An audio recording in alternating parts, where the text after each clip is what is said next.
Let us never tolerate outrageous conspiracy theories concerning the attacks of September the 11th, malicious lies that attempt to shift the blame away from the terrorists themselves, away from the guilty. Hello everyone. My guest today is Adam Fitzgerald. Adam spent the past 12 years doing in-depth research into the events of 9/11. Much like George Bush, he has very little time for outrageous conspiracy theories. And indeed, I contacted Adam after reading an article he wrote criticizing many aspects of the 9/11 truth movement. Unlike George Bush, however, Adam believes that the US government's account of 9/11 is something of an outrageous conspiracy theory itself. And he defines himself as neither a truther nor a debunker, but rather a skeptic. In this interview, I'm going to be asking him about his research, which is mainly focused on the geopolitics of 9/11, where he thinks the truth movement has gone right and wrong, and where the movement needs to go in the future. As Adam is a New Yorker, I started off by asking him about the day of 9/11 itself, as he was a witness to the event. On the day of 9/11, actually, it was in my house. I lived in on the border of Brooklyn and Queens, in a small town called Ridgewood. And I heard from 1010 winds that the plane had crashed into the World Trade Center, the North Tower. I initially had thought it was like a small Piper plane, because we've had a small Piper plane crash into the World Trade Center just a couple of years prior, under Bill Clinton's tenureship. So and it's very rare that you would get a plane crashing into a high-rise such as the World Trade Center. But when they built, just to add a little bit, when they built the World Trade Center, that's what they were fearing. Landlords of the Empire State Building actually put out a large page ads of showing the dangers of what the World Trade Center could cause in the future. But as the news reports came out, they were saying that the plane was actually a passenger jet, but the reports were very uncertain at the time because very few people had actually witnessed a plane crash into the building. But there were now reports coming in like 10 minutes later saying that the hole was very, very large. It couldn't have been a small plane. It was a large plane, but they didn't know what type of jet it was. So I decided to go on my roof. And when I was going up, because I lived in a 3-story apartment tenant, and it's very accessible to get to the roof in Brooklyn, Queens, or wherever. That's how New York is aligned with their tenements. Now, as I was getting up there, I was starting to see a large congregation of people from all about their rooftops hearing the news and whatnot. Now, you could see that the smoke is coming out. I'm approximately maybe, I would say 40 miles from where the impact point is at my house. And you could see like the smoke just trailing. I mean, big, huge billows of smoke. And at about, I'd say 9:03, because that's when Flight 175 hit the south. We saw the plane crash into the South Tower. And I didn't know anything about terrorism. I was very ignorant about world affairs or foreign policy, anything like that. I mean, nothing. I just thought maybe, wow, this is surreal. I didn't know it was a terrorist attack. I really didn't know what terrorism was, even though I was 25 at the time. But I didn't know. I was really that ignorant about everything regarding that plane, that field of plane regarding foreign policy and stuff. But a couple of people were telling me on top of their rooftop saying it had been a terrorist attack and whatnot. But I went downstairs, actually. I went downstairs. I tried to talk to an aunt of mine who lived in Pennsylvania at the time. And then I was hearing screams about 45 minutes later, an hour later. I couldn't tell you the exact time, but I was hearing yells, almost like these shouting.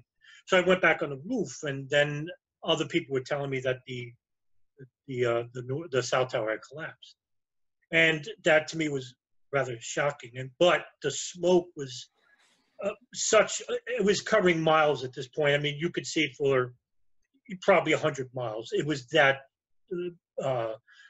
extensive. But when we saw the North Tower fall, I didn't have any words really to say. But the smoke, I'll tell you, the smoke lasted for a month in the air.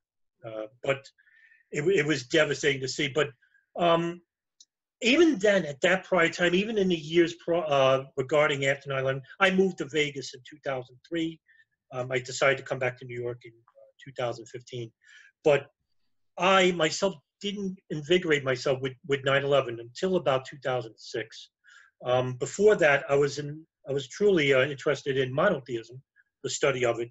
But I already had a bias already because I was an atheist, but then I grew to be an anti-theist because I listened to the discussions of Christopher Hitchens, Sam Harris, Daniel Dennett, Richard Dawkins, and I saw the field of religion in already a biased worldview, that religion was all the same, it was negative and whatnot. But by 2006, I started to, I don't know why, I think it was I tried to learn about the Islamic religion, and that right away invigorated me to start studying 9/11. But I couldn't tell you why, but I just did. I knew the year was 2006 though. Okay, up until that point, you accepted the kind of government narrative on 9/11. To tell you the truth, I didn't have any narrative whatsoever. Okay. I just thought, but I did believe, I guess, to say that, yeah, it was, radical Muslims that hijacked the planes and crazy, but just the very bare basics regarding this issue. But I'm telling you right now, I was very ignorant on this issue. But I wanted to, when I switched from religion to 9/11, I wanted to implement a different strategy, because I knew that when I studied religion, I already had a preconceived bias, and when any type of research worth their salt isn't going to have any type of bias whatsoever when regarding to real research, collecting information, data, what have you, and then much like a puzzle piece, put the pieces together, and you'll have a better picture. You're not going to solve 9/11, but you can have a general idea of what's happening. Now, I wanted to do that with 9/11, but I didn't want to have any preconceived biases, whether they be human constructs like religion, racism, politics. I never voted. I always thought it was a detriment, and I wasn't very religious. I'm atheist, but I'm not an anti-theist anymore. And when it comes to racism, I had to modify my worldview regarding people of different cultures and backgrounds. And we're all even by birth, we're all predisposed by these human constructs. Every single day was saturated by divisive constructs. It's just that you have to learn how to negate these constructs over time. And it took a lot of time. But by 2006 and 2007, I started to read about two people at the time. Both of them one of them was Justin Raimondo from antiwar.com, and the other was Ryan Dawson. I don't know how I ran into him, but there was a video he did, and he was in a white shirt, and he was talking about the Israeli apparatus involving 9/11. And I thought that was profound at the time, because I actually labeled him a quasi-truther, somebody who's on the conspiracy theorist side. Wait, Israel would be involved in either, how so? But from 2006 to I'd say 2011, my research was pretty basic. I started watching a lot of documentaries, but I said watching films and documentaries won't give you a deeper in-look. I saw that everybody generally was focusing on physics. Yeah.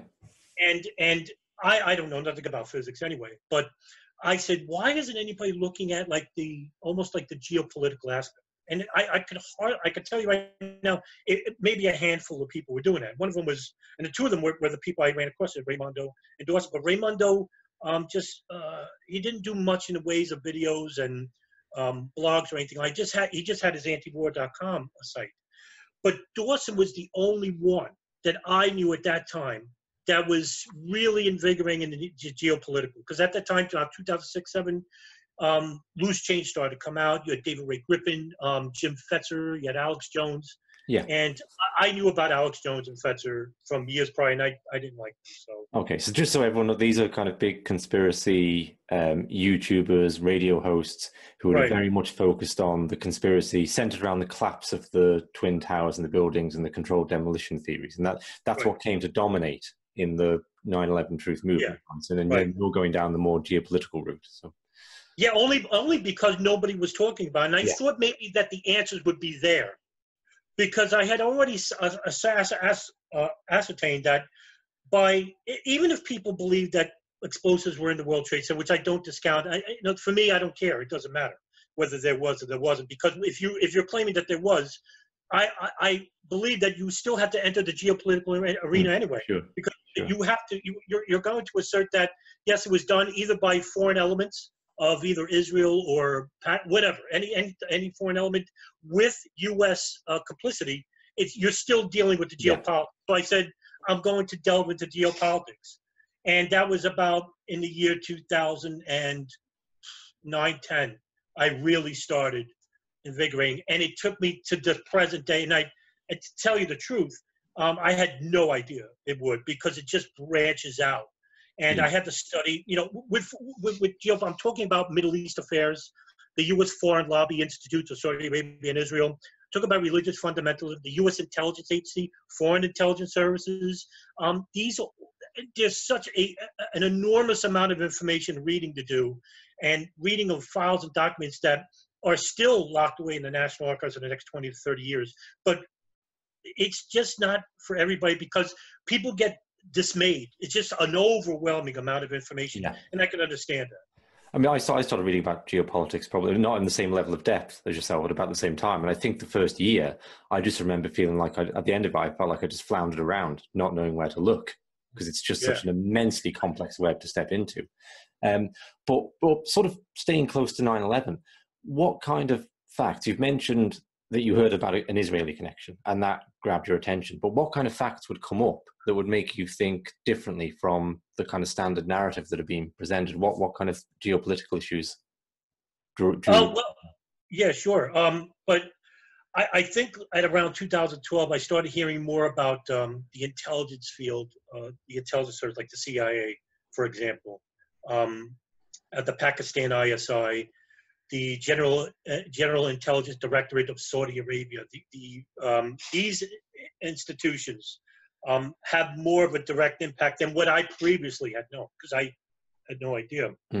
When I started delving into this area, it really started giving me a much more detailed look, a much more not a much more specific look, as opposed to like the general idea of the basics that everyone knows, that most everybody knows, that it was just 19 Saudi men that hijacked 4 airliners and crashed them into the World Trade Pentagon Shanksville.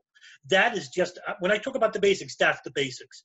And that's the only agreement I have with somebody like the debunkers.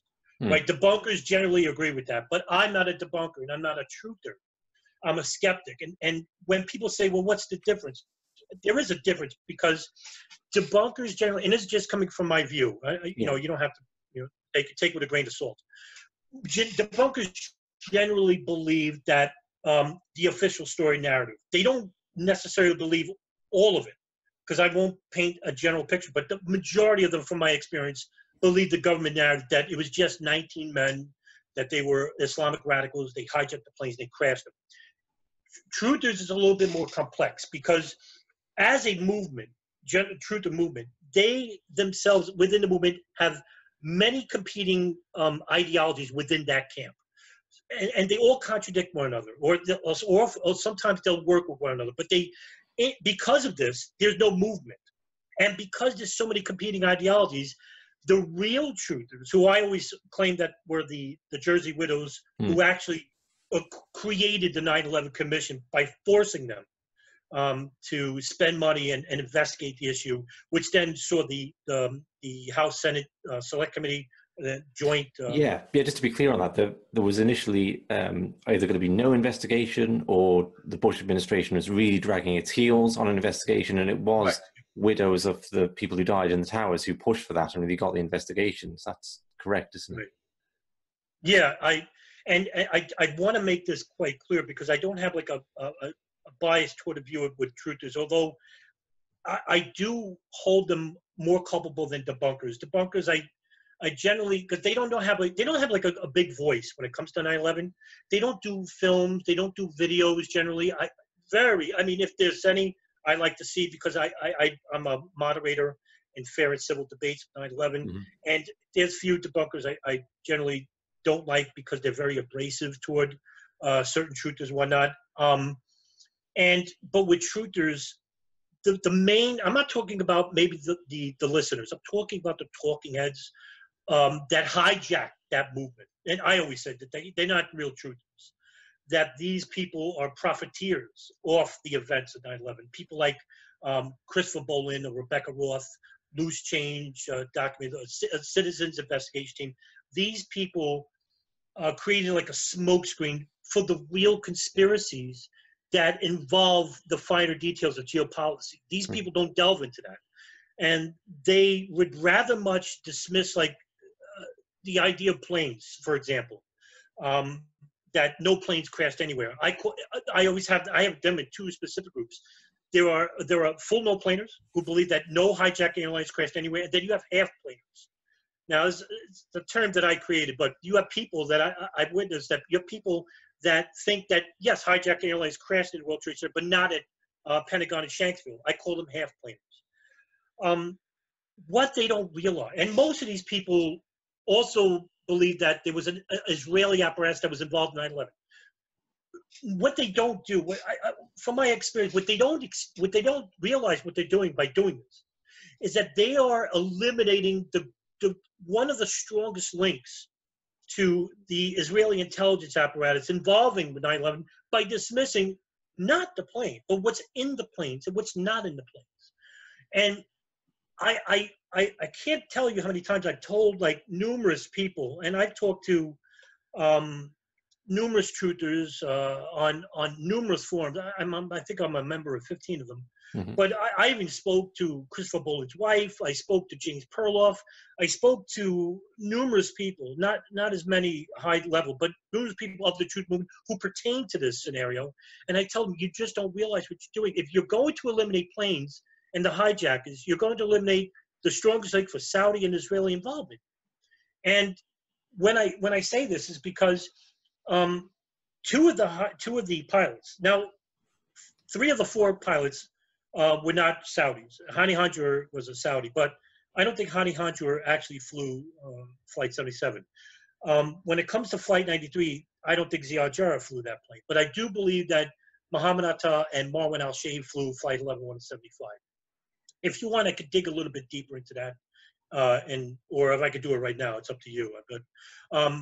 Well, okay. Well, what I'll do is I know you've spoken in really great detail on the presentations. So I'll link to those. Okay, I think I'm just aware there's probably people watching with a variety of levels of knowledge about 9/11. I don't want to go too deep into specific points. Yeah. So that's great. Yeah.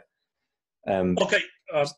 But yeah, do you want me to elaborate a little bit, or do you want me to go off to another? Well, just I suppose with what you're saying about the truth movement, I'm curious as to what you encounter, because there seem to me to be ideas put forward. I suppose when the view or one's faith in the government narrative falls apart, then suddenly like anything becomes possible, right? And well, why shouldn't there be holographic planes? And you start, why shouldn't the towers have been taken down by laser weapons from outer space or something? Right.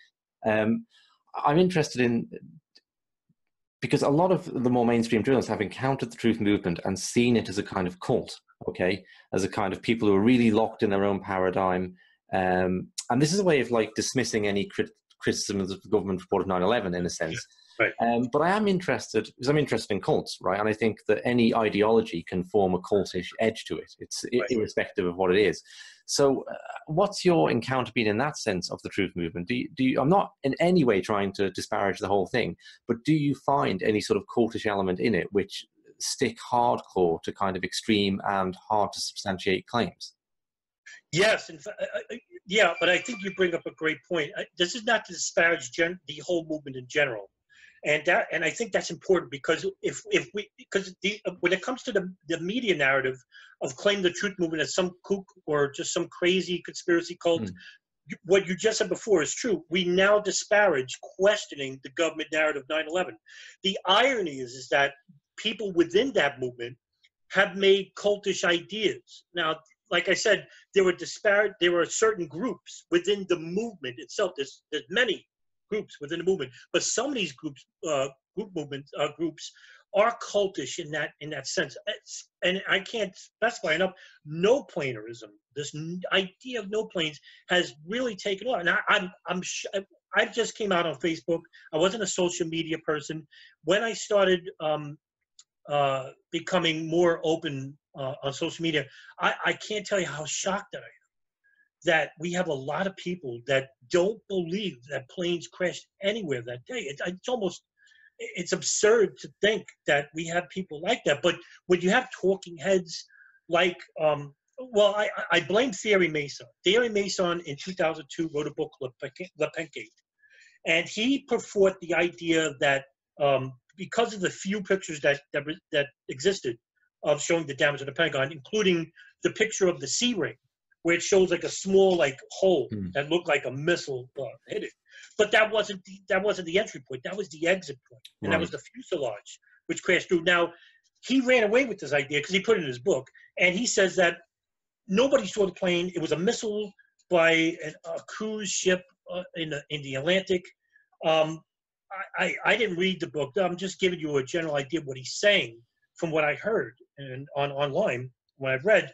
But I mean, that took off because then you had David Ray Griffin that sort of believes that. Jim Fetzer ran away with it. Alex Jones even purported. And then all of a sudden, there was a documentary called In Plain Sight, which was produced by Dave Von Cleese, who I spoke to on Facebook as well.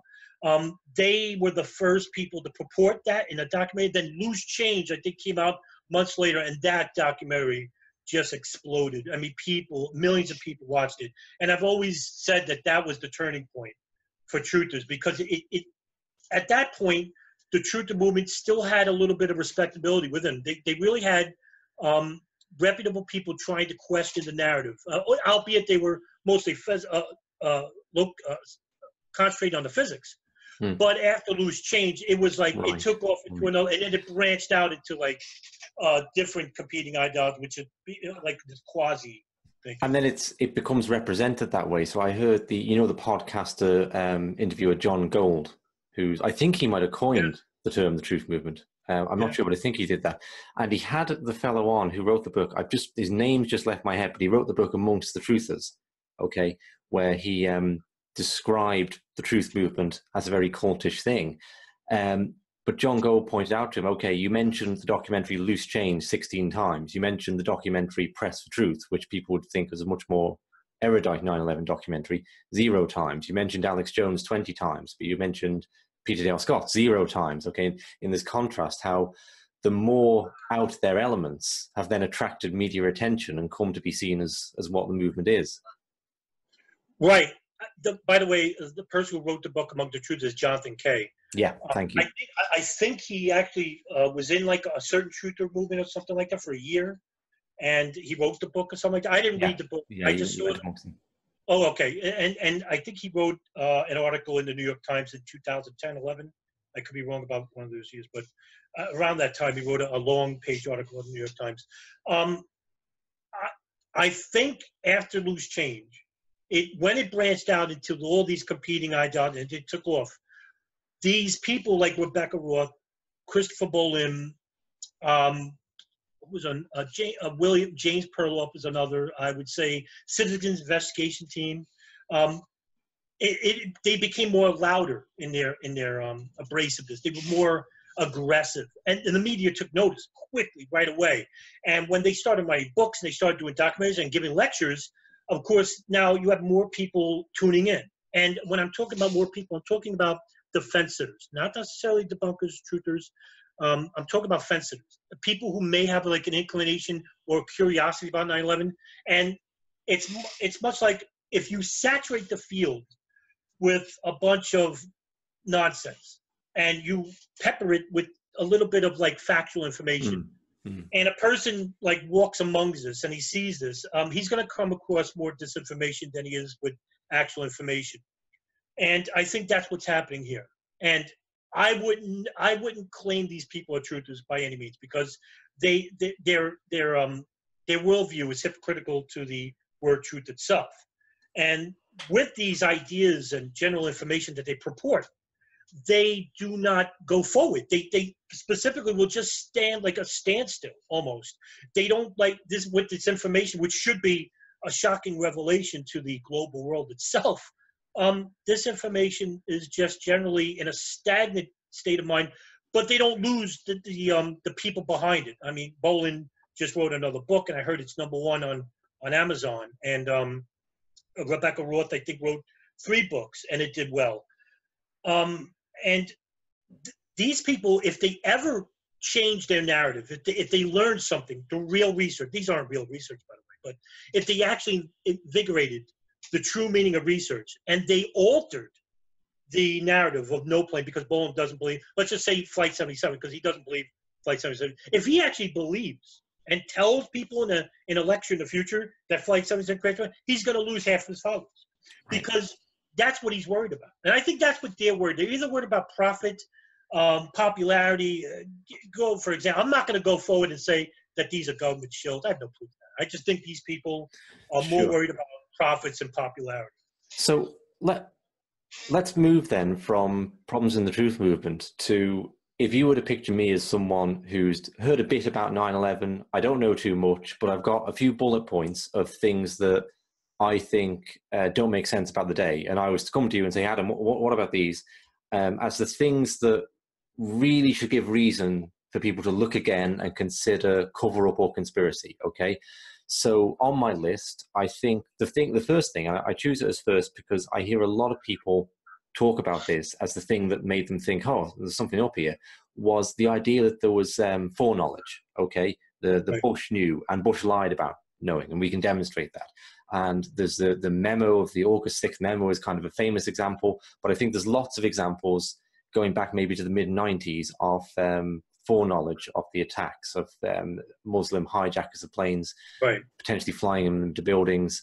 And this was something that George Bush and Condoleezza Rice said, oh, we had no idea. So could you speak to the foreknowledge element a little bit? Yeah, it starts in 1995 with the intelligence field finally realizing that there was a large-scale plot before them. It was called the Bujinkan Plot. And U.S. authorities knew about the Bujinkan Plot, which was involving 11 airliners,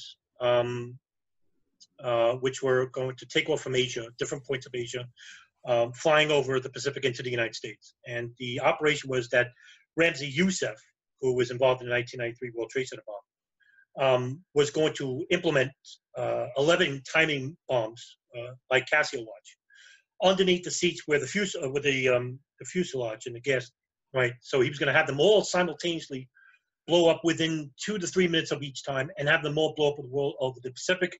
And what he wanted was like over 5,000 people dead. He wanted a mass casualty, which probably would have been bigger than 9/11 itself if this were to materialize. But the operation was found out while they were making bombs in the Philippines, in a motel room between him, Ramzi Youssef, and Abdul Hakim Murad, who was a co-conspirator of his. He, by the way, Abdul Hakim Murad was also a former pilot who trained in the United States and Afghanistan. While they were making the bomb, the chemicals blew up in the sink and they had to flee. But Ramzi Youssef had left his laptop behind, and on the laptop was the operation for Bujinkan Plot. He orders Abdul Hakim Murad to go back, and he actually goes back, and he's seen by the Philippine National Police and the fire department. They give chase. He falls down. He's captured. But after approximately 71 days of intense interrogation, he finally cracks under the Philippine National Police Director, Rodolfo Mendoza. And Mendoza doesn't torture him. He actually goes up to him and he gives him McDonald's. And because of this simple act of kindness, Abdul Hakim Murad actually gives up the whole Bujinkan Plot, gives up the co-conspirators of the plot, but doesn't give up Ramzi Youssef. He actually doesn't name him. He says he doesn't know his name. And but Mendoza believes him. Mm-hmm. Now, Mendoza takes this information, and we're talking about mid-1995. He then tells authorities in the United States, FBI, he tells them of the plan that, listen, we have a terrorist here, Abdul Hakim Murad, uncovering a plot involving airplanes that are going to crash into the over the Pacific.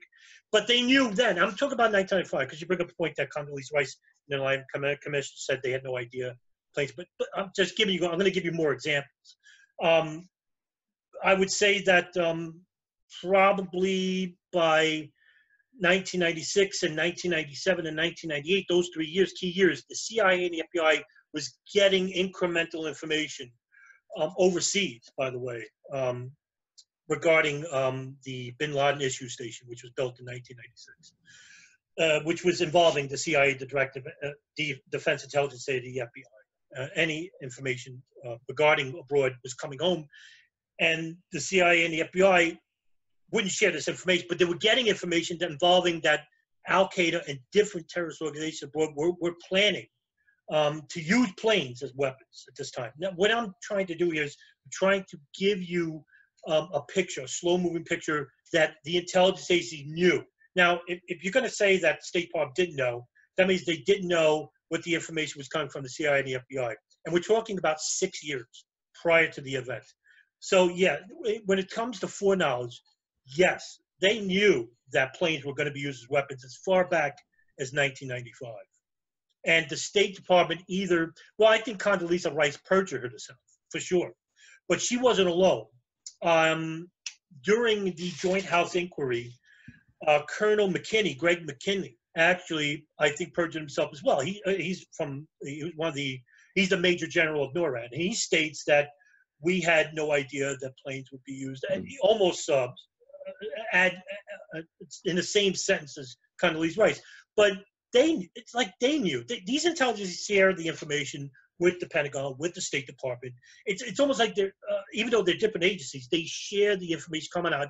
But between the CIA and the FBI, they are very notorious sharing information just within themselves, and that's only because there's different competing agendas. One agency may want to be the primary agency making the arrest or the bust, or they may want to implement spies within the agency to get more intelligence regarding the deeper issues of Al-Qaeda. Well, that brings us on then, if you're okay to hop over to this, to the next kind of bullet point I had was the intelligence agencies. Sure. And I mean, I think there's a lot of areas you could go with this, with whistleblowers like Robert Wright and Sybil Evans at the FBI. But the one maybe I would pick to focus on would be the goings on at Alex Station, the Bin Laden unit, where the CIA, my understanding of this, they knew that 2 of the hijackers were in the country for some considerable time. The standard thing to do would be to pass this information on to the FBI. They didn't do that, and this never came out then in the commission or in any substantial way afterwards. Could you explain that whole, because that's a big issue, isn't it? It's a major player for 9/11 itself, and it often goes undiscussed, actually. The Bin Laden issue station, which was codenamed the Alex Station, because of Michael Shurey, who was the CTC director at the time, named after his son, Alex. So they codenamed it Alex Station, but it was a station which was a unit of like the CIA and the FBI to gather information, intelligence, metadata regarding Osama bin Laden and Al-Qaeda. We're talking about information that was gathered abroad, but the station was in Washington, D.C. So they used the information gathered by intelligence, CIA operatives and FBI operatives that were abroad to almost have a virtual station within Washington, D.C., which they didn't have. But they were taking bin Laden seriously. He was more than a financier at the time. He was now becoming a major player, according to the previous cables and reports by the CIA. So they wanted to follow him more closely. The head of the director of the operations of Alex Station was David Cohen. He was in charge of the CTC station, who named Michael Scheuer in charge of Alex Station at that time. But just to add, Michael Scheuer was released in 1999, replaced by Cofer Black. At that time, Richard Blee was the CTC director under George Tenet.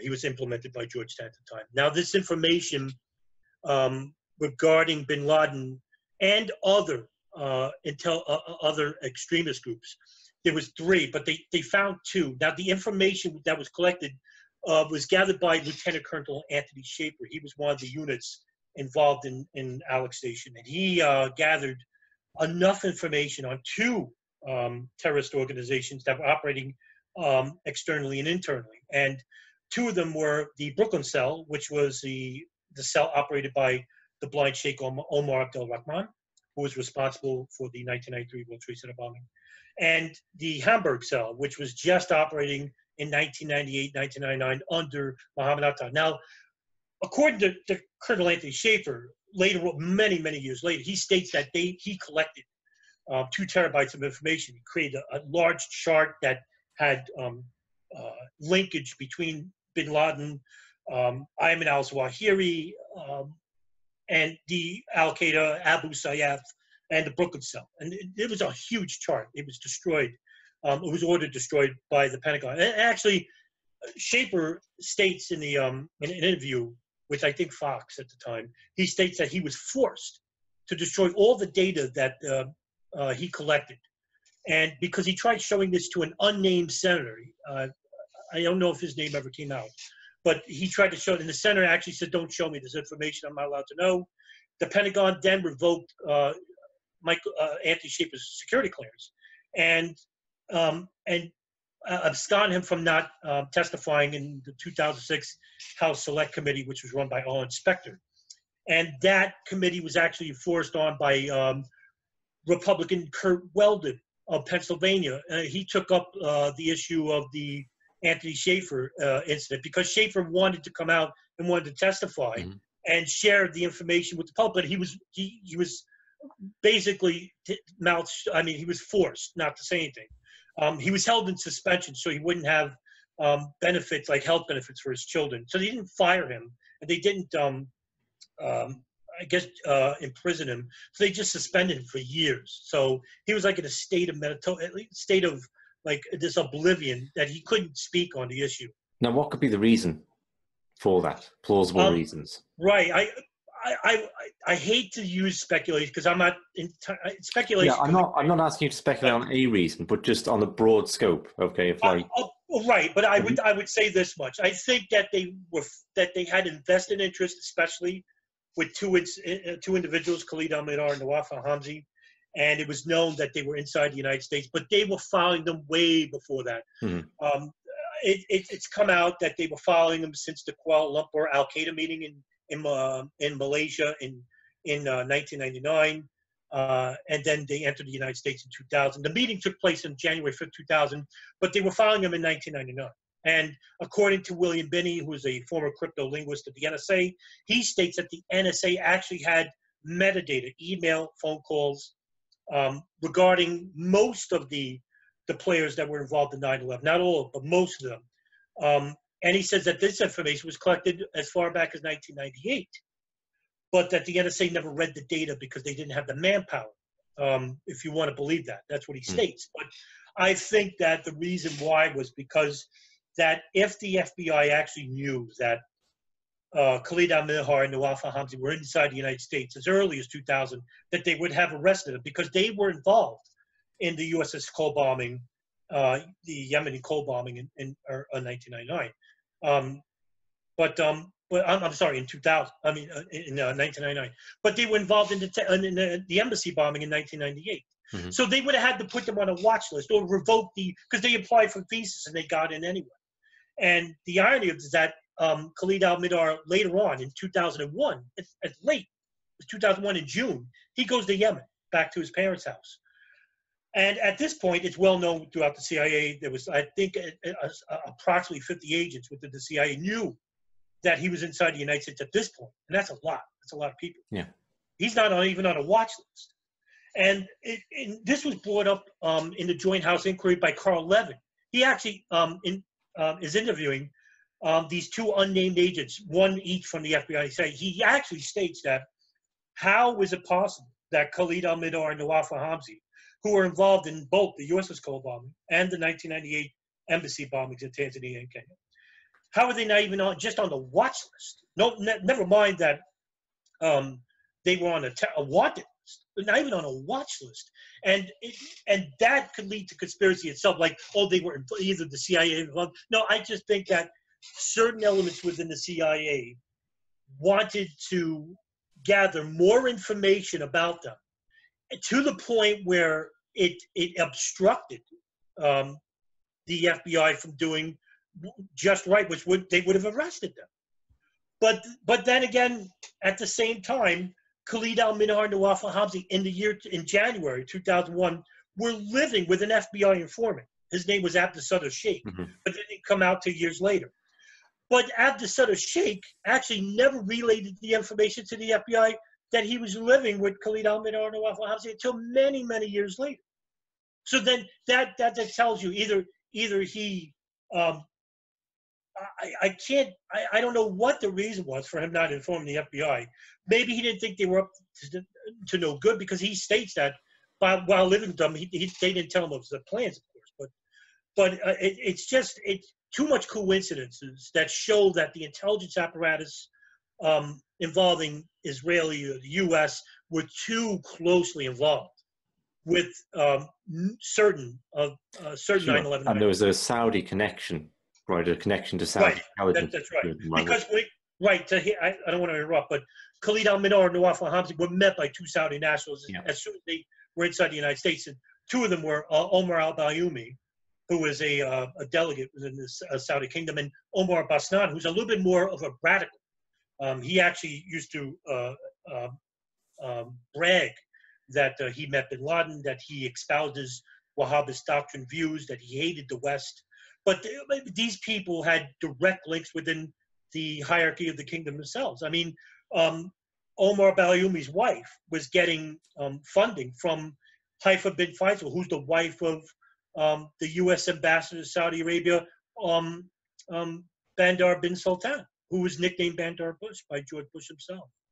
So while you could say that the funding that was given to the Saudi nationals who gave it to the hijackers, you could say that, well, like Bandar bin Sultan may not have known this, but when the 9/11 Commission interviewed him, it's fully redacted. In fact, you can go look in the National Archives and see that the whole you can't even word it's redacted. But if he didn't have any complicity, so to speak, why is the interview redacted? Sure. So just to summarize, just to keep everything on the table, okay, so one interpretation, I think this is what's given by Richard Clarke, the security advisor who brought attention to this issue, is that the CIA were trying to gather more data or flip the two of them. And then, of course, if you take the more conspiratorial interpretation, it's because someone was helping them, facilitating them carrying out 9/11, right? I just want to have all the options on the table for the moment. And also to mention, this is like one example of many whistleblowers and intelligence failures we could go into that were never fully investigated.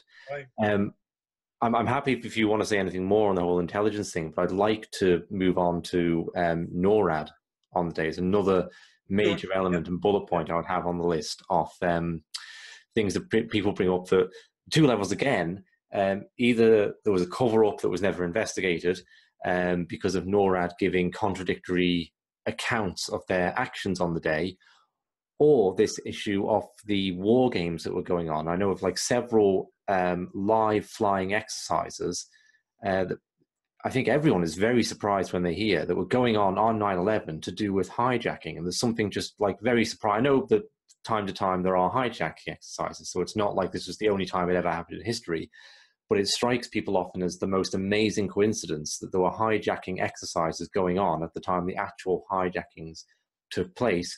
My understanding of this is that the Commission concluded it was a coincidence. It is not the case that the hijackers knew about this and took advantage of it. And the NORAD, General Richard Myers testified that the hijackings had not impeded their responses that day. But people straight away were asking, well, were NORAD responses slowed down? They seem to be slow. So I'll ask you what you make of those various points. NORAD responses on the day, whether NORAD were honest or they acted to cover up their action, and whether this coincidence of exercises with the actual hijackings would lead you to think coincidence or conspiracy. I would submit to you that you've had first of all, the exercises themselves, a lot of people tend to misconstrue. There was a couple.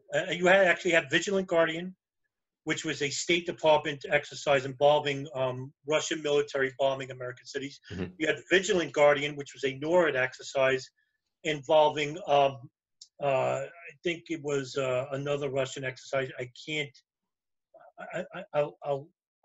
detail that, but the hijack exercise that was running on 9/11 was called Amalgamam Virgo, and you had two of them. You had Amalgam Virgo number 1, Amalgam Virgo number 2.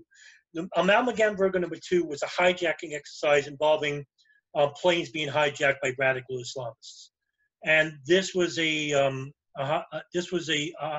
exercise that was run in mid 2001 and on the day itself, actually. So I think Amalgam 1 was the exercise that was running in June 1st. I could be wrong about the month. And Amalgam number 2 was the exercise running on the day itself. This was brought up in the Joint House inquiry, the questioning by Richard Benveniste, who was a commission member on the Joint House, and he actually was interviewing, I think, General Larry Arnold of NORAD, and he states that were these exercises anyway impeding the defense interceptors of on 9/11, and it came out in the conclusion of the 9/11 Commission that Lee Hamilton states, and it's in the commission report, you can read it. He states that he admits that because of these exercises, they impeded the necessary timing to intercept the jets. But according to Colonel Alan Scott, who is retired, he presented a chart in the Joint House inquiry showing you, if anyone is watching this, I would recommend watching this testimony by Alan Scott, because he gives you the complete timeline, right down to the second, of NORAD's response. And you could see that the FAA was late in determining whether the planes were hijacked, because according to the FAA, the first impact of the tower is at 8:57, but they don't report American Airlines hijacked until like 10 minutes later. So they're getting the information incrementally slowly because the transponders are off. They're not getting information from the flight. So that information is being relayed to NORAD. But NORAD itself, I think, contradicted themselves multiple times in the 9/11 Commission. And the reason for it was because either Richard Myers had a different timeline than, say, the FAA, which was true, by just by like 3 or 4 minutes. But that's all you need, because the first intercepted jet into Manhattan following 11 was only 5 minutes behind.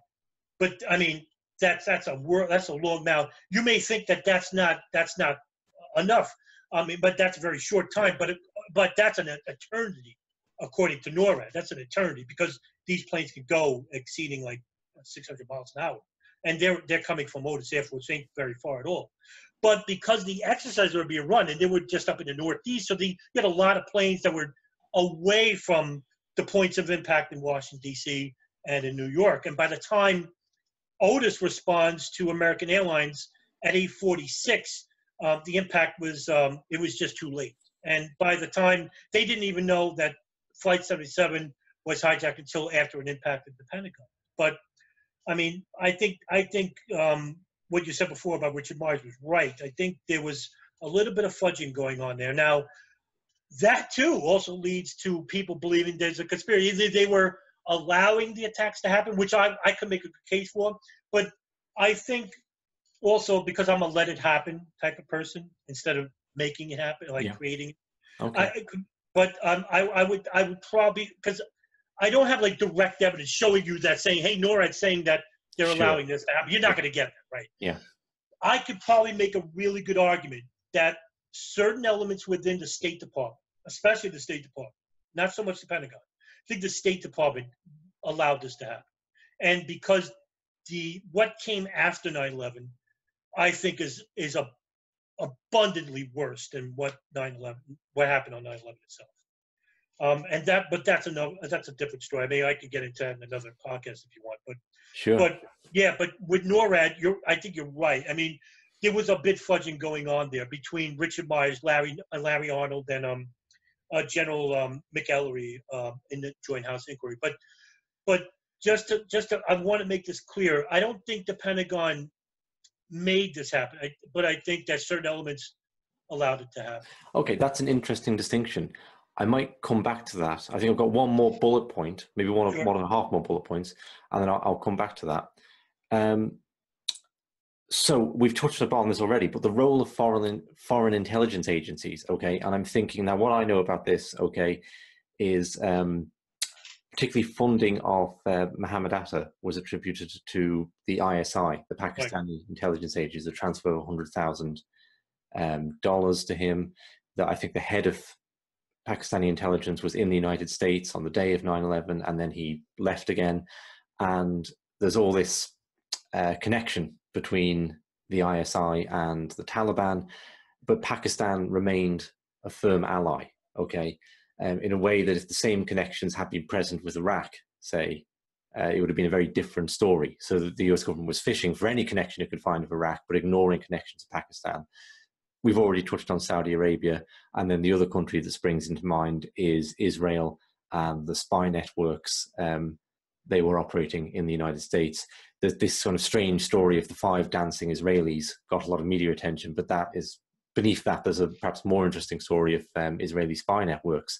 So, what's your take on that? On the involvement of foreign intelligence agencies, but also the reticence to really investigate that? Why wasn't there a war with Pakistan or a war with Saudi Arabia afterwards? What's your take on the whole foreign element to it? Well, state backing. Yeah, to address your initial point about Pakistan ISI Director General, his name was Ahmed Mahmoud, actually. He had breakfast on the day of 9/11 with, at that time, Director of CIA Portegas and Bob Graham, who later would chair the Joint House Inquiry as well. He was the head chairman. They were actually, incidentally, they were talking about the Osama bin Laden issue involving terrorist attacks. And then I believe they were just mere blocks away when American Airlines impacted the North Tower. But it's an uncanny irony, but it's too close for comfort for a lot of people. Absolutely. You know what I'm saying? Right. But when it comes to the intelligence agencies involving like Pakistan and Israel and the close relationship with the United States, I think with Pakistan, it's more of a strictly intelligence, because the Pakistan ISI is probably the oldest and largest intelligence agency in the world, more so than, say, the Mossad, the CIA, or the intelligence agency up in Russia. I forgot the name. FSB. Yeah, right. Excuse me. Right. But the Pakistan ISI is extensive. It's huge, and they have a direct link with numerous extremists in Pakistan, the Jamaat-e-Islamiyya, the numerous madrasas that propagated this new jihad that helped shape the 1979 Afghan war. But with Israel, it's a much more closer, direct, much more convenient, because of our direct relationship with Israel in regards to democracy, if you want. But this is a much more extensive, because Israeli operatives that were involved inside the United States predicate even 9/11. They were involved in the 1993 bombing. One of the when Mohammed Salameh, just to give you a short example, Mohammed Salameh was on the Ryder truck agreement rental, but he used the apartment, and the name on the apartment was Josie Hadass, who was a known Mossad operative. But by the time they raided the apartment, he was gone, and they never investigated that issue anyway.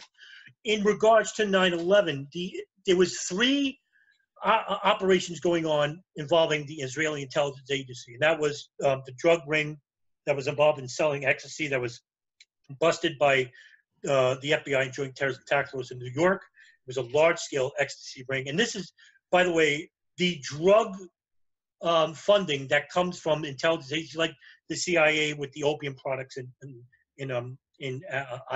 Iraq. The Kandahar province, the Helmand province, which is the largest operation of poppy field in the world. The drug money that's operated from that funds the black operations. CIA for example, CIA can't go to the House Senate Select Committee and say, hey, we need $5 billion to operate this black operation. It doesn't work like that. So where do they get the funding from? It comes from drug sales. Okay, That's just one. Now, there was another operation involving moving systems. The moving systems that were involved in regards to 9/11 were the urban moving systems, classic international movers, and white glove movers. They were all interlinked, by the way, because when they pulled over, when the New Jersey state troopers pulled over the white truck that was be on the lookout early in the day for 9/11, when they pulled over the truck, they saw a list, and on the list was phone numbers to all the different moving companies that were involved in Florida, New Jersey, and New York. Classic International, White Glove. There was more. There was a lot more. I just can't think of the names right now. But you also had the Israeli art students. Now, truthers tend to mix this up with the art students that were involved in the Gelatin Bee. I'm sure you heard of it. The art students that were like taking these weird pictures in the World Trade Center months prior. They were called Gelatin Bee. They weren't Israeli. They were Austrian. In fact, you can find them on YouTube. They have a website. They even wrote a book. It's very obscure. It's about $1,000. It's a picture of the World Trade Center. It's a big book. It's a huge book. But they're not the Israeli movie art students were actually just like these arts. It was a huge ring. It was the biggest, bigger than the drugs and the movie company. It involved like 300 people, and they were selling art to like the DA, to people of the State Department, the FBI, the intelligence apparatus. Now supposedly in the art, it was cheap art, but supposedly it was like this painting that would give up like a sounding vibration. Nearby would be like either Israelis in like a van or in a house nearby, apartment nearby, rented nearby, whatever. And through the vibrations, they would hear like what was going on in the personal homes of these people. So they would get the vibrations off the painting itself, and it would intercept sound that was coming from inside like the apartments themselves. Because they weren't going to like the State Department, the businesses, or whatever. They were going to like the homes of these people. Okay. Now, where they got this information from, I don't know, but that's how they would learn like detailed information involving like the DA, the FBI, or numerous intelligence agencies in the world. This was outlined in a book called "The Star and the Sword," written by Wayne Madsen. He goes into detail. It's a good book, and it shows like the Israeli and Saudi narrative. Other books wouldn't go into. Now, a lot of people think that Wayne Madsen is anti-Israeli, he's an anti-Semite, or he's Islamic phobic for writing the book. He caught a lot of flack with it, but I would recommend the book. I'm really strict when it comes to like information. I don't read just about anything, but that book goes into great detail about the Saudi and Israeli narrative. He actually names names, and if it was like any type of conflict or whatever, he would have gotten long sued by these people. But he names names, and the people that were involved with the art. It was an extensive ring, and it was only brought up by Carl Cameron. He actually did an expose in 2002 on Fox, of all people, Fox, and he did a 3-part series involving the art students themselves and the spying that was going on with the Amdocs investigation. Amdocs was an intelligence bureau that would gather like information, and that was involved with the White House, and they were spying on the White House, but that information was suppressed, and Israeli intelligence abroad actually shut down that broadcast from any further, because he wanted to make it a bigger. He wanted to make it extend. He wanted to do like I think he said a 10-part series, but it stopped at 3. But it just goes to show you why the intelligence agency apparatus, because Israel actually gives information about the attacks much prior, but the information is very vague. Mm-hmm. This information that they were following the hijackers around because they moved them. Actually, they used classic international movies from Florida to move Muhammad Atta and Abdul Aziz al-Amari from Florida to New Jersey, actually. So they used it. But it just goes to show you, if you don't want to believe that they were intimately involved, these people are just, like I said before, these people are just way too close to home. And they were directly like living just a block away. Because Ada and al-Amari and Marwan al-Shehhi moved to Hollywood, Florida, because they actually trained with Huckman Aviation. And the Israeli movers were 1 block away. So if you don't want to say that, they were indirectly involved, look, it's just way too much coincidence to show you that, yes, the intelligence apparatus, Israeli intelligence apparatus, were involved in following these people around. And on the day of 9/11, just to elaborate just a little bit, I know you got a question more. No, it's fine. Urban Moving Systems was managed by Dominic Suter. But when the Israelis got arrested and they were held at one police plaza for 71 days, they failed all their polygraphs. And they found that Paul and Simon Kurzberg, who were brothers, were in the Mossad. The NYPD and the New York Joint Terrorism Task Force didn't want to let these people go, but they were forced by 2 unnamed senators, I don't know who their names were, with Alan Dershowitz acting as a mediator between them in pushing these people, forcing to release them, and they were released after a while. But Dominic Suter fled the United States to Israel 1 week prior to 9/11. And they left the moving system, the moving company there. They left their computers, the furniture there. They left everything there. But what I'm trying to get at is, because there are people out there saying, "Oh, the Israelis weren't involved." This is mainly by the debunkers. Debunkers don't believe that the Israeli apparatus were intimately involved with the hijack. That's where I come in and say I disagree with them, because I'm not a debunker, and I get in a lot of trouble with them for advocating this. But it's not speculation. What I'm saying, I don't want people to believe me. I want people to specifically take the points I'm trying to say and you research them for themselves, because it's not like I'm underneath a garage getting this information. This is open source information. Yeah, sure. I mean, you could get this through the National Archive, through any website whatsoever, but you just have to do the necessary information and put the pieces together, because you can. And you can see that the Israeli operatives, Israeli intelligence, along with U.S. intelligence, were following these hijackers around. I've always said that with 9/11, the operation was constructed by Arabs, but hijacked by Israeli and U.S. intelligence. Right. Okay. So the final point on my bullet point list, it's sort of 2 in 1. Okay. It's the commission report and the wider media reporting on 9/11. So really I'm asking about how 9/11 was looked into and whether you feel it was satisfactory, both in terms of the commission and the wider mainstream media. And clearly you don't, because you've done your own investigation, but why it wasn't satisfactory. I think we've touched upon earlier that this fact that still seems incredible to me, that the Bush administration either didn't want any sort of substantial investigation to begin with, or wanted a very limited investigation, that victims' family members had to push hard for the investigation and then weren't satisfied with it. And then with the media, there's a particular question that's on my mind, okay, in addressing the questions of, are we dealing with cover-up, conspiracy, what are we dealing with? It was a point Jonathan Kay made, thank you for reminding me of his name, that, and a point a lot of people have made, that you can't get away with a conspiracy in a country like the United States. You can do it in Iran, you can do it in North Korea, but not in the United States, because there's this open and free media. Okay, and what I think about that is, if you can demonstrate that the media didn't report on a cover-up, then why would you then believe that you couldn't get away with a conspiracy? Because if they don't pick up on cover-ups, okay, right. And I think it's true that the media, it seems to be open to some extent. Like, you take, for example, Paul Thompson, who wrote the timeline of the event, this very famous, very good book on 9/11. He took all that information from the media, okay? So there is a lot in the media about 9/11, a lot of really valuable stuff. But I think, I'm sort of paraphrasing what he said here, that it's presented in such a disconnected, all over the place way. There's an interesting small article on page 27, which relates to something that was on the news at 3 in the morning last Tuesday, that people can't put it together. So his job was to construct a narrative. So with those kind of points in mind, what do you think about that? How 9/11 has been presented to the US population and the wider world, and whether there's any value in it, or whether there's a lot more to be done? Yeah, let's go with the former, the 9/11 Commission report. Yeah. I mean, even right off the bat, I mean, as soon as the report was published, I mean, Max Cleland, who was a part of the commission, actually left. He was the only commission member that actually left.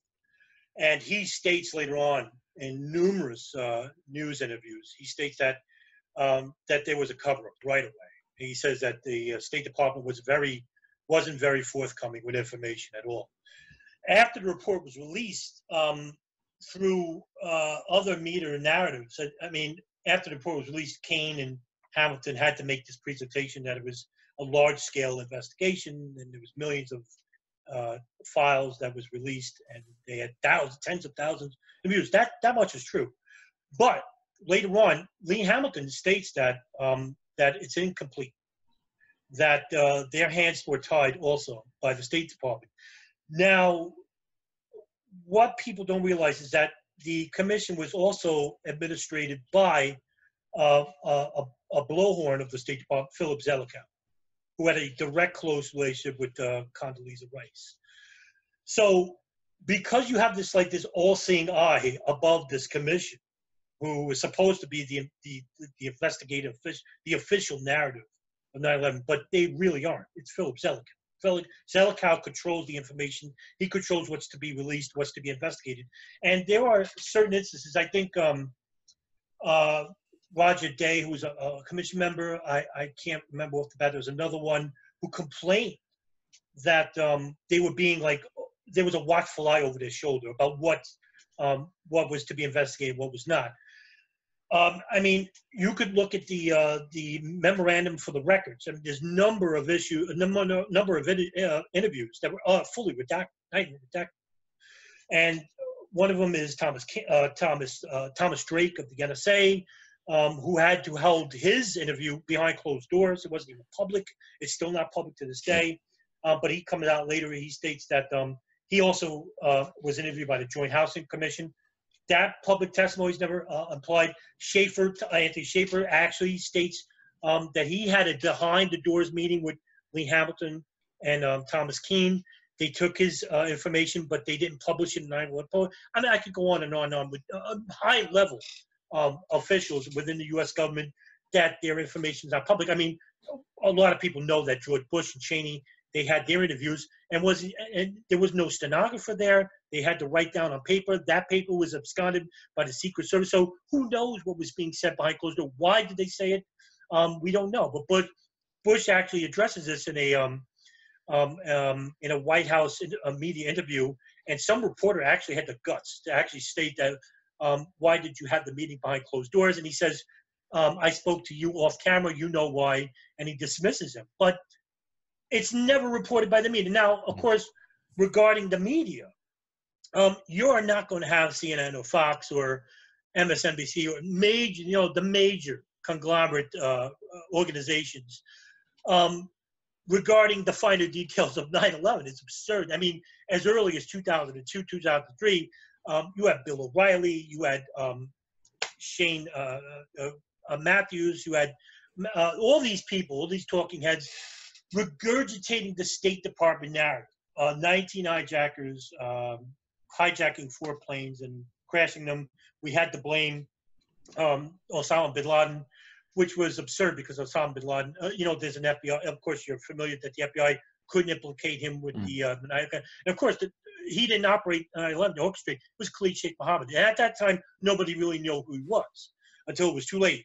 But regarding blaming somebody, I mean, they had to reassure the American populace that there was this evil entity that's out there.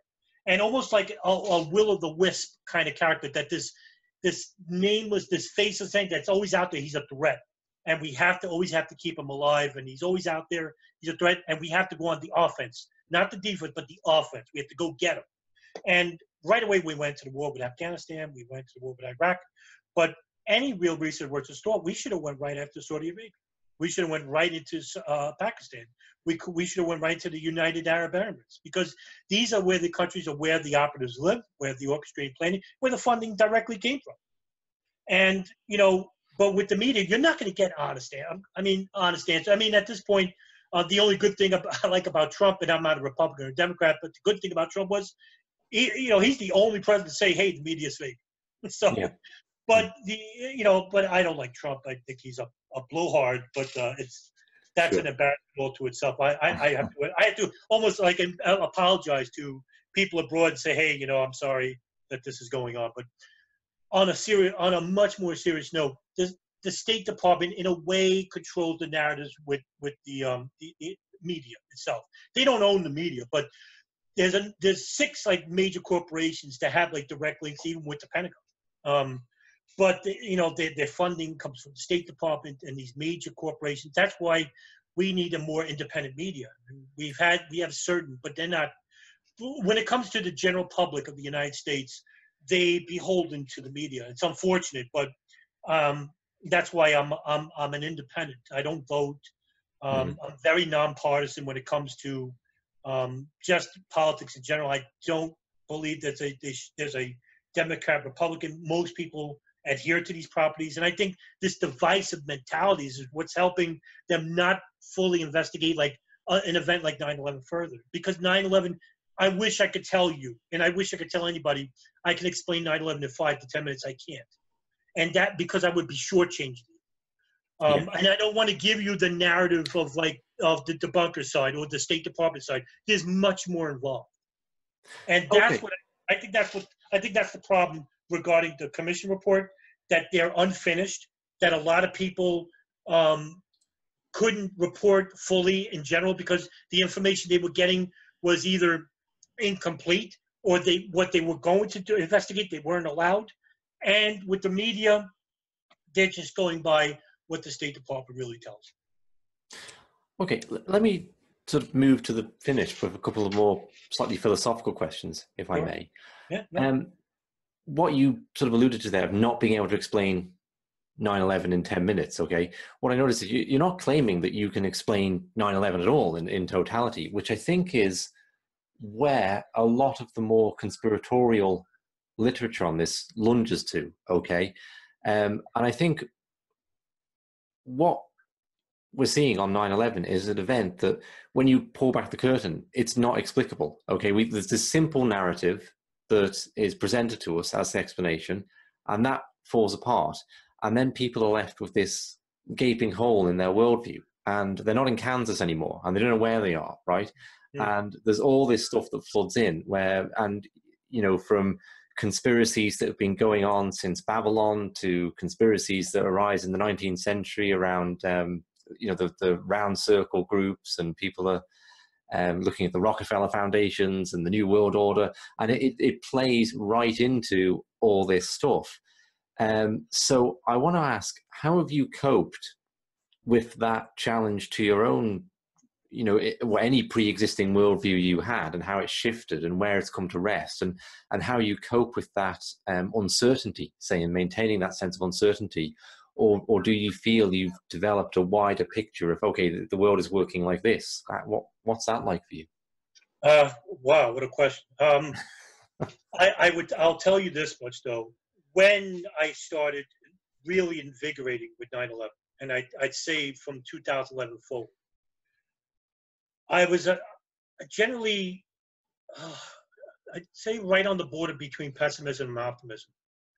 I will tell you now, I'm a full-blown hopeless pessimist. And I don't, that's my anomaly. That's when people, I don't want to give off this negative connotation that if you dig further with 9/11, you'll become like me. No, that's just me. And the reason why I am this way is because my experiences with 9/11 in general, talking about it, experiencing it, and learning about more information as I come, and to this day, that's why I always call myself a student of 9/11, not an expert by any means whatsoever. As a student of 9/11, I'm learning more and more each day. And I learn even from debunkers and truthers themselves, believe it or not. But the more I learn, the more depressing it just becomes because of the systematic abuse purported by the intelligence apparatus, purported by the government apparatus, purported by the military apparatus, in allowing these events to take shape and then benefit, not concocting it, so to speak, but not even preventing it. Like 9/11 is a great example of that. I mean, they knew what was coming, and they allowed it. I'm not talking about on the general, I'm not blaming everybody within the government.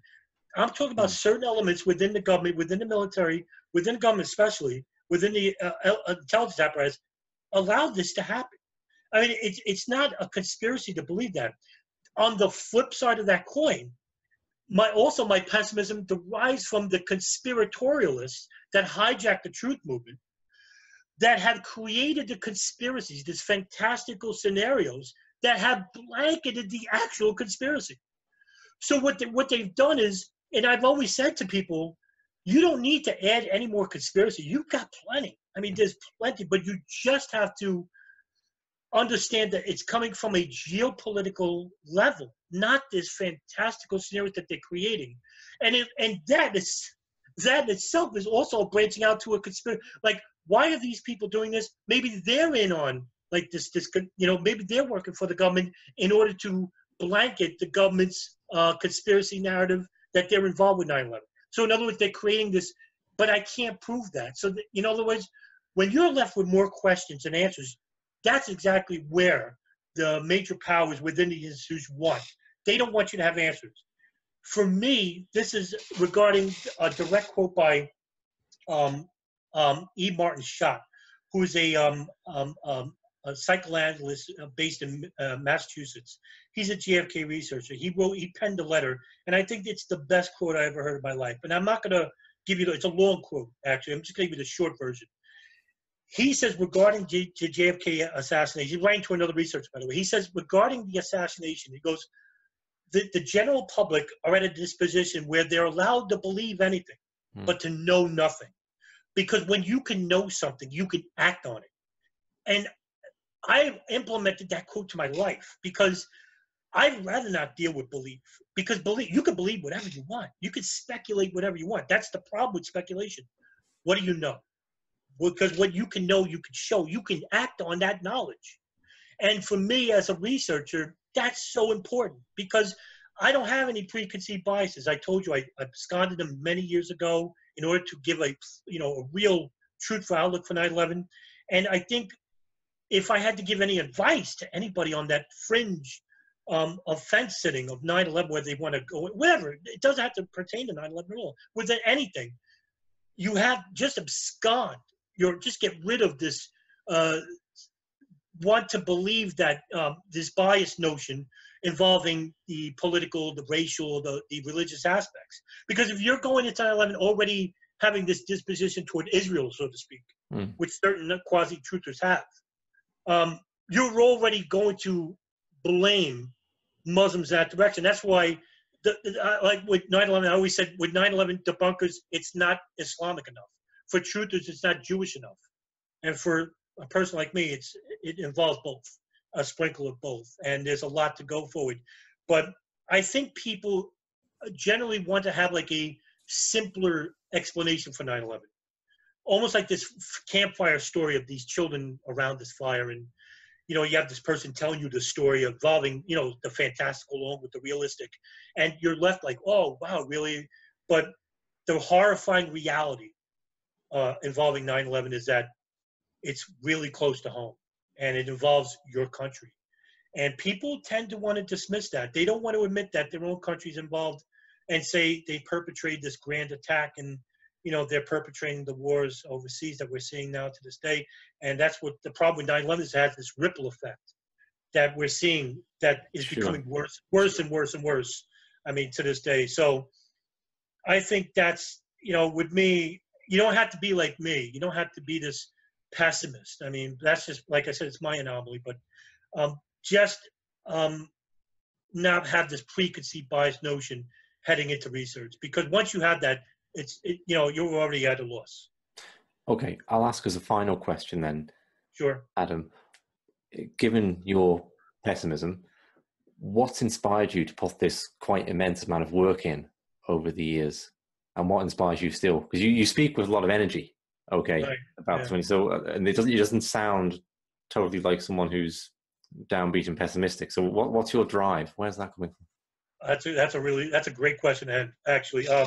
I'm a hypocrite of sorts. I mean, but like I said, that's an anomaly, a blame of mine. But I think it was from watching these truthers. I was a false account on Facebook. Just to give an example, I was a fake account. I hate social media. I really, people post stupid things, their dinner or where they went and stuff like that. There was people. I wanted to know what people were there. There was 9/11 forums I could go to, and I was ignorant toward that too, even like to 2012. And when I started going on these forums, I started seeing like these numerous talking about these fantastical things, like Bolin and Roth and Loose Change, but nobody was countering them. Nobody was talking, saying, "Hey, they're wrong," or they're just pertaining to these false narratives. And as more and more I'm deepening and I'm seeing these posts, I'm getting angry. I'm getting like, why aren't people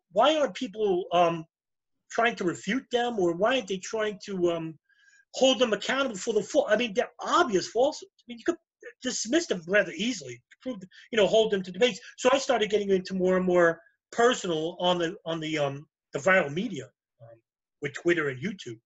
I now have channels on all three. Mm. But what got me to come out more was, I think, more of this. I'm very unemotional, but almost it's like this sheer, unabated hatred toward these people because of what they've done. And what they've done is they damaged this discourse toward 9/11. Any type of rational discourse is almost a rare find these days. I hate to say it, but anyone can see it. Because you have so many videos and so many interviews and so many documentaries and discussions on viral media that just not pertain to like this questioning, this conspiratorial, but almost this flat out blatant, like fantastical scenarios involving 9/11. There's so many of them now that branched out, like I said, from loose change, but it just gotten worse and worse and worse over the years.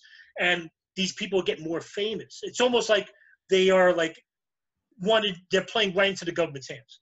Hey, look, see what the truth movement, like in other words, see what the truth movement's about. They're all nuts. So that it persuades the people on the fence, which is a lot more than just the truth of debunkers. There's millions of these people. And that's what they're trying to say. Hey, don't join them. Don't look at them. These people are questioning. Yeah. And that's why I blame Alex Jones. I blame Jim Fetzer. I blame Rebecca Roth. And I could go on and on and on. But there's a lot of these people that I hold. And that's why, even though I'm a hopeless pessimist now, and I think the future is bleak. I mean, my friends call me Mr. Bleak, but like I said, I'm a hypocrite because I do want to do something. And it came on the whims of a 10-year-old niece of mine. She actually came into my room and I told her about what I'm doing. And she says, well, and I told her I don't have any channels. She said, do you have a YouTube account? And I said, no, I don't. And she goes, well, then what are you doing with the information? And with the innocence of an answer just like that, I had no answer for that. None whatsoever. And you could be you could be a brilliant mind or whatever and whatever. I'm not. I'm just, like I told you, I'm just a student regarding 9/11 issues. But that answer by her was absolutely right. What am I going to do with it? Why am I studying this field? Why am I doing this if I'm not going to try and, go forward with it and try to do something about it? And ever since she told me that, I started doing a YouTube channel. I just put up a new video, primitive as it is, with the air conditioner on, and I had a flaring background. But I don't care what I look like. I don't care about popularity. I really don't. I don't care if I get 1 million views or 1,000 views. I want people to ascertain the information of what I present. That's so important. And I think that's the difference between me and the truthers and the debunkers, and that I don't care about popularity. I don't care about money. I don't care about any of these things. I care about real research. And I think that's what's missing. And I think I want to be infectious with this and purport people on the fence and say, hey, look, you don't have to be a truther. You don't have to be a debunker. You don't have to do these things. You don't have to look at 9/11 through these black and white glasses. There's a lot more gray involved. It's it's not a rosy world out here, but you could do something about it. And that's, I think, what I want to do forward on. I want to become an honest researcher as I can, and to be as honest. I don't care what this shows, whether it shows a U.S. Israeli Saudi complicity, or it just shows another realm. Wherever that information takes me, I'm going. And if it just shows that, hey, there was radical Muslims involved, that's it, well, then that's fine. But the information shows different. But I'm just showing you what I'm about. And what I'm about is unbiased research that I'm not going to be persuaded by any human institution whatsoever. Well, I get the impression Adam's a little bit more optimistic than he lets us know. And thank you very much for coming on and sharing your research. Yeah. I know, just because it's been my experience over the past month, that there will be people who disagree with it from every conceivable angle, and a few more. Yeah. So, I've been, just I hate to interrupt, I've been called a shill and everything else. Yeah, I've seen that. And so, I'll welcome the more reasonable and thought through comments if people want to make them. And we'll certainly link to Adam's channel. It's an excellent emerging resource that he's now started on YouTube and the other platforms, and any other links that he or I feel are relevant for what we've spoken about. And thank you very much, Adam. No, listen, thank you very much for having me on. I enjoy discussing. I want to be a little bit more open with people, and I don't care where I talk and stuff like that. But if you want to have me on again, I will. Would be delighted to. Would be delighted to. Yeah, and I think there's a lot that I didn't touch on today that I'd love to ask you about from all sorts of different angles. So yeah, would be delighted to do that. Right. Just to add also too, I had an interview 2 days ago, and it was for 2 hours. And I told the guy even afterwards, because I spoke for the majority of 2 hours, and I said I didn't even get into a lot of things I wanted to talk about. So that's why when I say 9/11 isn't discussed in 5-10 minutes, there's a lot. I mean, we didn't cover it. There was a lot. Absolutely, absolutely. Yeah. But thank you. I can't thank you enough for having me on. Thank you very much. Really, thank you.